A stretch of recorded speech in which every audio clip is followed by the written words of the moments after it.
درس قرآن سلسلہ نمبر 4 سورہ بقرہ۔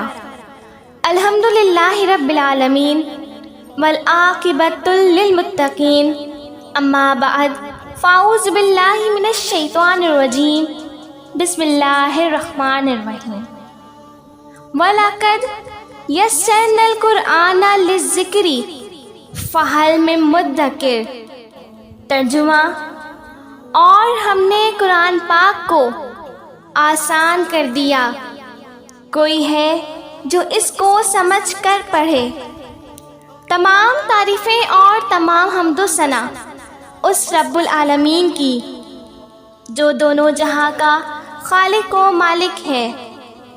تمام تعریفیں اللہ تبارک و تعالیٰ کی جو زندگی اور موت دینے والا ہے۔ تمام تعریفیں اللہ ہی کی جو عزت و ذلت دینے پر قدرت رکھتا ہے۔ لاکھوں درود اور لاکھوں سلام پیارے آقا و مولا حضرت محمد مصطفیٰ صلی اللہ علیہ وآلہ وسلم پر، ان کی آل پر اور ان کے اصحاب پر بعد درود و سلام کے۔ جیسا کہ میرے چینل تہنیت القرآن میں آپ کے سامنے سلسلہ نمبر 4 میں سورہ بقرہ کی آیت نمبر 6 کی ترجمہ اور تفسیر بیان کی جا چکی ہے، اور آج ہم آپ کے سامنے آیت نمبر 7 کی ترجمہ اور تفسیر بیان کریں گے، اور الحمدللہ سورہ بقرہ کی آیت نمبر 7 پر ایک رکوع مکمل ہوا۔ اللہ تبارک و تعالیٰ سے دعا ہے کہ اللہ پاک مجھے صحیح معنی میں بیان کرنے اور عمل کرنے کی توفیق عطا فرمائے، آمین یا رب العالمین۔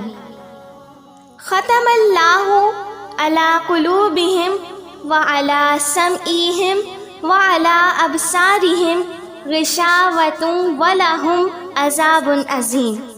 ترجمہ: اللہ نے ان کے دلوں پر اور کانوں پر مہر کر دی، اور ان کی آنکھوں پر گھٹا ٹوپ پردہ ہے، اور ان کے لیے بڑا ہی عذاب ہے۔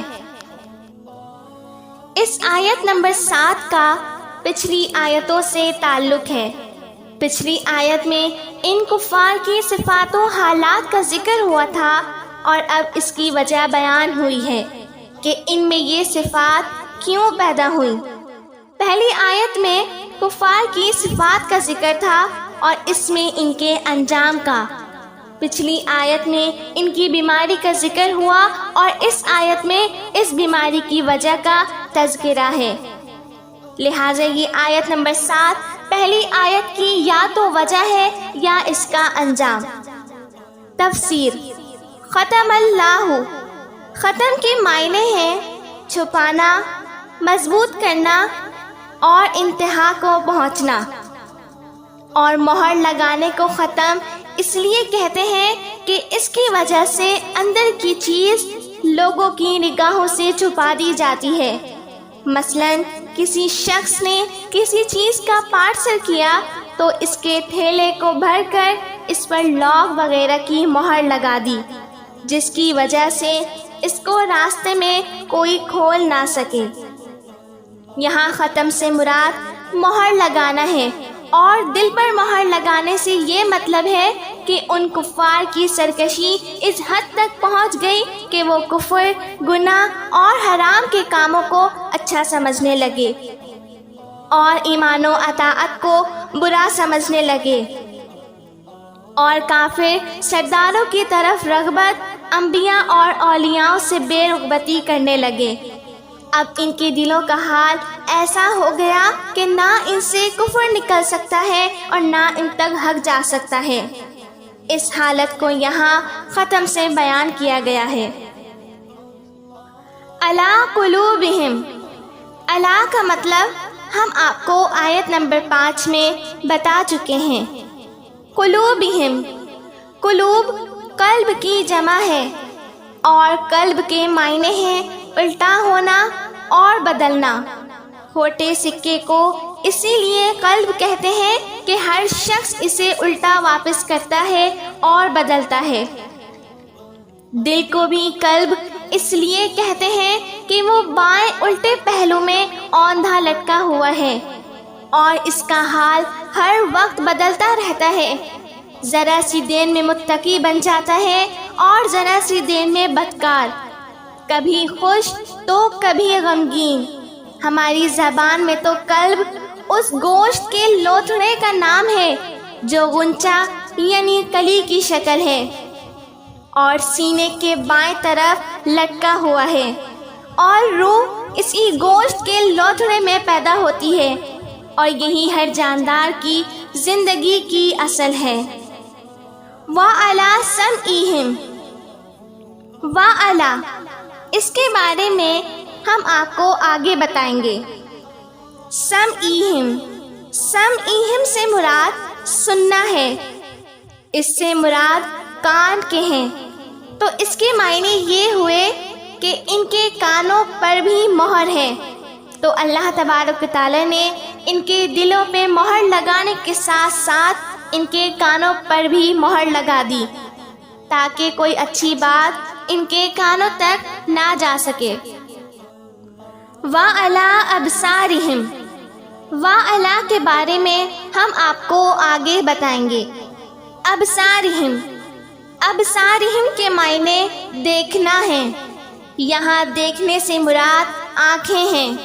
ابصار بصر کی جمع ہے، تو اس کا پورا مطلب یہ ہوا کہ ان کی آنکھ پر پردے ہیں۔ اب یہاں غور کرنے والی بات ہے کہ دل اور کان پر تو مہر ہے، لیکن آنکھوں پر پردہ کیوں ہے؟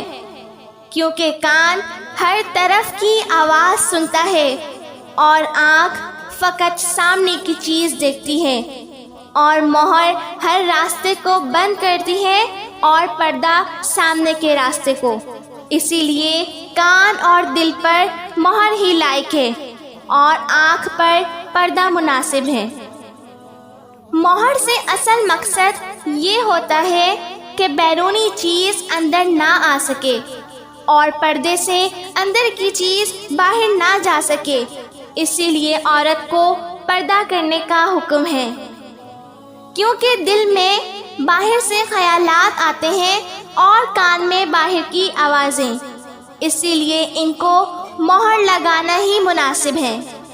آنکھ میں کوئی بیرونی چیز نہیں آتی، بلکہ آنکھ سے خود نوری شعاعیں نکل کر باہر والی چیز دیکھتی ہیں، اسی لیے اس کے لیے پردہ مناسب ہے۔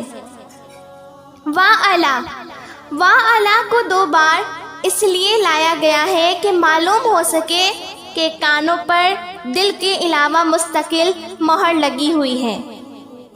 غشاوتم، غشاوتم سے مراد پردہ ہے جو لوگوں کو نظر نہ آئے مگر خود دیکھنے والے کے لیے بھی آڑ بن جائے، جس کی وجہ سے وہ آیت الہیہ کو صحیح طور پر نہ دیکھ سکے۔ وَلَهُمْ عَذَابٌ عَظِيمٌ، اس میں 3 لفظ ہیں، نمبر 1 وَلَهُمْ، نمبر 2 عذابٌ، اور نمبر 3 عظیم۔ وَلَهُمْ کے متعلق ہم آپ کو اپنی پچھلی آیت میں بیان کر چکے ہیں۔ عذابٌ، عذابٌ عذب سے بنا ہے اور عذب کے معنی ہیں روکنا۔ میٹھے پانی کو عذب اس لیے کہتے ہیں کہ وہ پیاس کو روکتا ہے۔ عذاب سزا کو بھی کہتے ہیں کہ وہ جرم سے روکتی ہے۔ قرآن پاک میں عذاب سزا کے لیے استعمال ہوتا ہے۔ عظیم، عظیم ہر طرح کے بڑا ہونے کے معنوں میں آتا ہے۔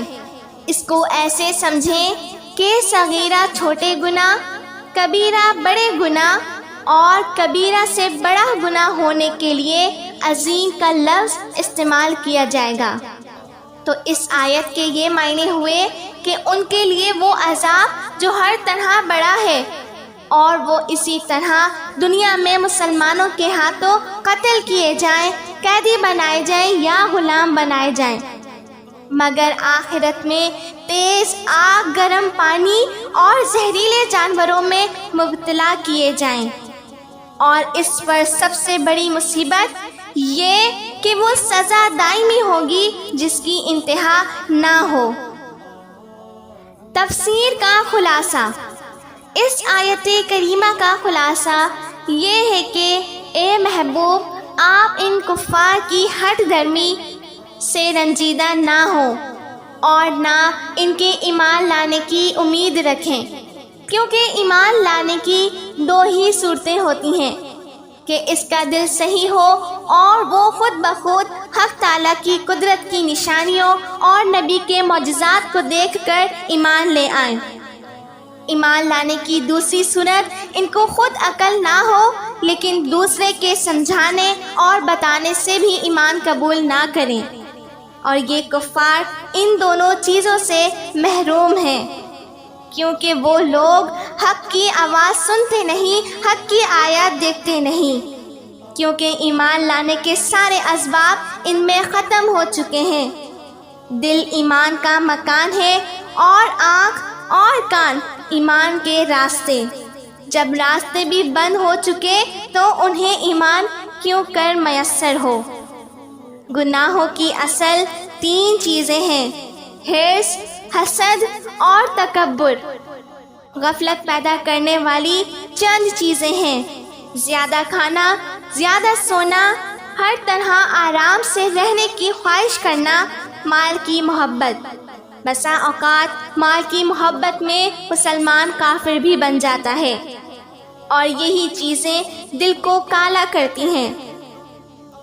اور قرآن پاک کی تلاوت کرنا، نماز کا پابند ہونا، درود شریف پڑھنا، اللہ کا ذکر کرنا، موت کو یاد کرنا، اور حقوق اللہ کے ساتھ ساتھ حقوق العباد کا خیال رکھنے والے کا دل آئینے کی طرح بالکل صاف ستھرا رہتا ہے۔ اسی طرح زیادہ ہنسنا دل کو بیمار کر دیتا ہے، اور خوف الہی سے رونا اس کا علاج ہے۔ لیکن جب گناہوں میں مشغول رہیں، نیکی کی طرف متوجہ نہ ہو تو اس کے دل کی سیاہی بڑھتے بڑھتے ایک دن سارے دل کو سیاہ کر دے گی۔ اس سیاہ دل کو صاف کرنے کے لیے ایک عرصہ اور کافی محنت چاہیے۔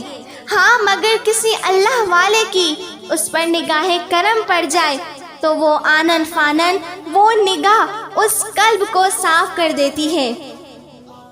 دیکھیں، نبی کی عداوت سے کبھی ایک دم مہر بھی لگ جاتی ہے۔ شیطان کے دل پہ حضرت آدم علیہ السلام کے بغض سے اچانک مہر لگ گئی، اور موسیٰ علیہ السلام کے جادوگروں کا میلا دل نگاہ کلیمی سے اچانک اجلا ہو گیا۔ یہیں پر ہم آیت نمبر 7 کا اختتام کرتے ہیں۔ یہاں یہ تفسیر بہت ہی اختصار کے ساتھ بیان کی گئی، ورنہ لکھنے کو اور بیان کرنے کو بہت کچھ ہے۔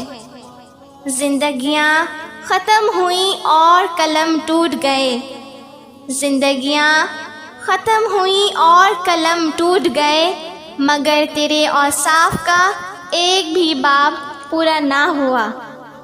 الحمدللہ، اللہ تبارک و تعالیٰ کے حکم اور نبی کریم صلی اللہ علیہ وآلہ وسلم کے صدقہ و طفیل آج سورہ بقرہ کا ایک رکوع مکمل کیا، اور میں اس میں اپنے استاد محترم جو کہ میرے والد محترم ہیں، الحمدللہ اس دور میں بھی میرے والد محترم ہم تینوں بہنوں کو گھر میں رہتے ہوئے قرآن پاک کی تفسیر کی تعلیم دیتے ہیں۔